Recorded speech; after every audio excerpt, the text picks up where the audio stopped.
მთავრობა სურსათზე ფასების შემცირებაზე აქტიურად მუშაობს. პრემიერ-მინისტრის თქმით, ეკონომიკის სამინისტროსთან თანამშრომლობით გაკეთდა ანალიზი, რის შედეგადაც შესაძლებელი გახდება ფასების შემცირება. მთავრობის მეთაურის თქმით, უახლოეს მომავალში შესაძლებელი გახდება ფარმაცევტულ სექტორში მომატებული ფასების ცვლილებაც.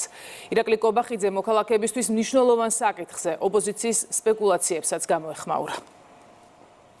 ფასების დაწევა პროცესის საფუძველზე არის შესაძლებელი. იგივე ეხება მათ შორის ალბათ ფარმაცევტულ სექტორსაც, აქაც ფასები ძალიან მაღალია და ვფიქრობთ, რომ იქაც შეიძლება ცვლილების მიღწევა. აქ არის საუბარი რაღაც უხეშ შარევაზე ბიზნესში, აქ არის საუბარი იმაზე, რომ თუ არსებობს კარტელური გარიგებები, ჩვენ უნდა შევქმნათ კანონმდებლობა, ანტიმონოპოლიური კანონმდებლობა ასეთი კარტელური გარიგებების მომავალში აღსაკვეთად. ოპოზიცია თვითონ აპელირებდა მაღალ ფასებზე ძალიან პერიოდის განმავლობაში, თუმცა როგორც კი ჩვენ წამოვიჯერეთ ეს პრობლემა, მაშინ ისინი დადგენენ მაღალი ფასების ხარისს.